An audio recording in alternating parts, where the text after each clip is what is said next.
Assalamualaikum warahmatullahi wabarakatuh. Sahabat beriman, pernahkah terpikir, adakah jaminan atau asuransi bagi kita yang berusaha sekuat tenaga untuk hidup di jalan Allah? Ternyata, jaminan itu ada, dan ia datang langsung dari Allah, sang pemilik kehidupan. Ini adalah asuransi ilahi, sebuah janji pasti bagi siapapun yang melangkahkan kaki dengan niat tulus karenanya. Mari kita renungkan bersama sebuah hadis agung yang membuka mata hati kita tentang luasnya rahmat Allah.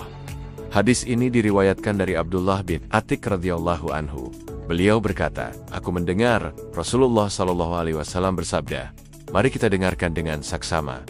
Sabda mulia beliau, man kharaja min baitihi mujahidan fi sabilillahi azza wa jalla. Rasulullah bersabda, barang siapa keluar dari rumahnya sebagai seorang mujahid, berjuang di jalan Allah, kemudian beliau mengisyaratkan dengan 3 jarinya, yaitu jari tengah, telunjuk, dan ibu jari. Lalu merapatkannya seraya bertanya, di manakah para mujahidin? Menurut pensyarah hadis, pertanyaan beliau sambil berisyarat dengan 3 jari ini menunjukkan bahwa ketiganya mendapatkan pahala sebagai mujahidin.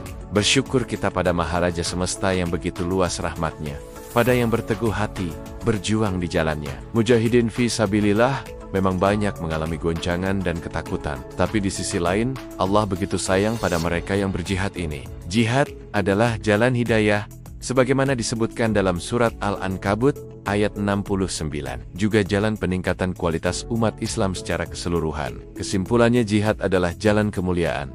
Tidak akan sanggup dilakukan kecuali oleh orang-orang yang mulia. Maksudnya, siapa saja yang termasuk dalam kategori mulia ini? Lalu beliau menjelaskan 3 keadaan. Pertama, jika orang itu jatuh dari hewan tunggangannya lalu meninggal, zaman sekarang pahala syahid akhirat. Ini berlaku juga bagi mereka yang kecelakaan di perjalanan, sedang hatinya tetap teguh dengan janji juangnya, fisabilillah. Kedua, jika ia digigit binatang berbisa lalu meninggal, juga pahala yang sama diberikan pada mereka yang mengalami kecelakaan apapun yang mengakibatkan kematian, padahal dirinya sudah berhijrah ke sabilillah. Atau yang ketiga, bahkan jika ia meninggal secara wajar di atas tempat tidurnya. Untuk ketiga-tiganya, Rasulullah menegaskan, maka pahalanya telah ditetapkan di sisi Allah yang Maha Mulia dan Maha Agung.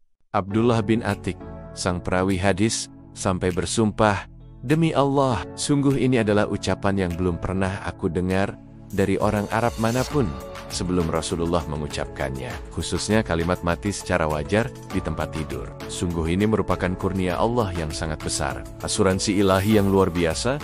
Kita tidak tahu kapan dan dalam keadaan apa kita akan mati. Namun dengan kesungguhan berani menapaki sabilillah, maka ada jaminan pahala syahid akhirat ketika kita wafat di salah satu dari 3 kemungkinan tadi. Ini menunjukkan betapa revolusioner dan luasnya konsep pahala yang diajarkan oleh Islam.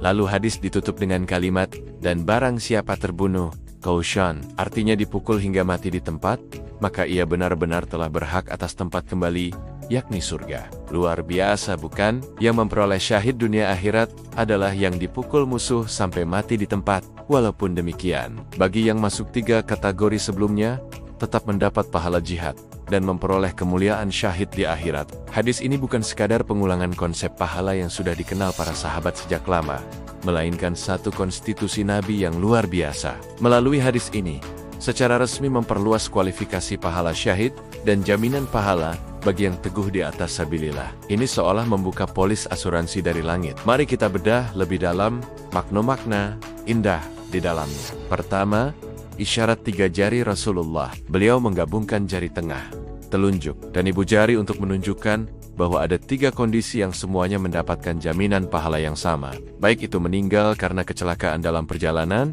digigit hewan, atau bahkan meninggal dunia secara alami saat sedang beristirahat. Selama niat awalnya adalah untuk berjuang di jalan Allah, maka jaminan pahalanya sama seperti mereka yang gugur di medan perang. Kedua, ada ungkapan menarik yang membuat sahabat takjub. Mata hatfa'an fihi, yang artinya meninggal secara alami di tempat tidurnya. Sebelum Islam datang, kehormatan tertinggi seorang pejuang adalah gugur di medan laga. Namun, Rasulullah datang membawa kabar gembira bahwa Allah menilai niat, posisi di jalan mana dia berpihak, dan proses kehidupan yang selaras dengan janji sucinya. Maka dalam keadaan apapun dia meninggal, tetap memperoleh anugerah pahala syahid. Seseorang yang telah menjual dirinya untuk mencari keridhaan Allah. Seperti seorang yang memanggil ke jalan Islam, penuntut ilmu yang merantau, atau seorang yang bekerja keras menafkahi keluarga. Selama posisi dirinya di atas sabilillah, maka ketika ajalnya tiba, bahkan saat di rumah sekalipun, ia tetap terhitung sebagai mujahid yang memperoleh pahala syahid. Ketiga, level syahid tertinggi memang merujuk pada kematian yang terjadi seketika karena pukulan atau serangan langsung di medan pertempuran, yang balasannya adalah tempat kembali yang mulia, surga. Dan yang paling menenangkan hati adalah frasa fakot wakoa ajruhu alallah. Artinya, pahalanya telah ditetapkan di sisi Allah, atau secara lebih dalam, pahalanya menjadi tanggungan langsung Allah. Malaikat akan langsung menghantar ruhnya ke sisi Maharaja yang maha berkuasa. Seperti disebutkan dalam Al-Quran Surat Al-Qamar ayat 55. Bayangkan, Allah sendiri yang menjadi penjamin pahala kita. Ini adalah garansi tingkat tertinggi yang tidak mungkin diingkari. Pahala itu sudah pasti, sudah dicatat, dan menjadi janji Allah kepada hambanya yang akan Dia tunaikan dengan sempurna. Jadi, apa kesimpulan besar yang bisa kita ambil untuk kehidupan kita sehari-hari di zaman sekarang ini? Jihad di jalan Allah itu maknanya sangat luas, tidak hanya terbatas pada angkat senjata. Setiap muslim seperti kita di Indonesia ini bisa menjadi seorang mujahid dalam perannya masing-masing. Syaratnya, sesuai hadis itu, dia harus berpihak pada sabilillah, seorang ayah yang keluar rumah mencari nafkah halal untuk keluarganya. Ketika ditekadkan niatnya fi sabilillah, maka itu pun jadi amal jihad seorang mujahid. Seorang pelajar yang merantau untuk menuntut ilmu apapun, sepanjang untuk memperkuat sabilillah, itu pun amalan seorang mujahid. Seorang ibu yang mendidik anak-anaknya menjadi generasi muslim yang berpihak pada jalan Allah, itu adalah jihad yang luar biasa. Seorang konten kreator yang menyebarkan hak dan adilnya sistem Islam, itu pun sedang berjihad di era digital. Kuncinya ada pada niat, tekad, dan sumpah. Luruskan janji kita di awal setiap aktivitas. Saat melangkahkan kaki keluar rumah untuk bekerja, belajar, atau berdakwah, bisikan dalam hati, "Ya Allah, aku lakukan ini karenamu, di jalanmu."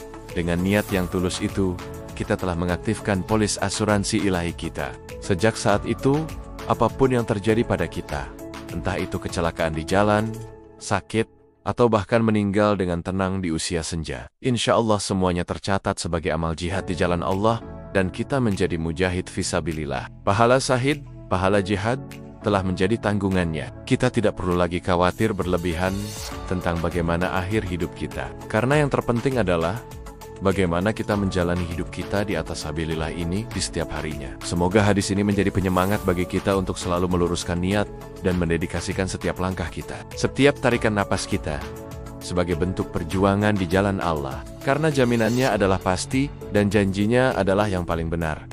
Terima kasih sudah menyimak hingga akhir. Semoga bermanfaat dan menambah keimanan kita semua. Jangan lupa untuk bagikan video ini, agar lebih banyak orang yang mendapatkan ketenangan dari janji Allah ini. Sampai jumpa di video selanjutnya. Wassalamualaikum warahmatullahi wabarakatuh.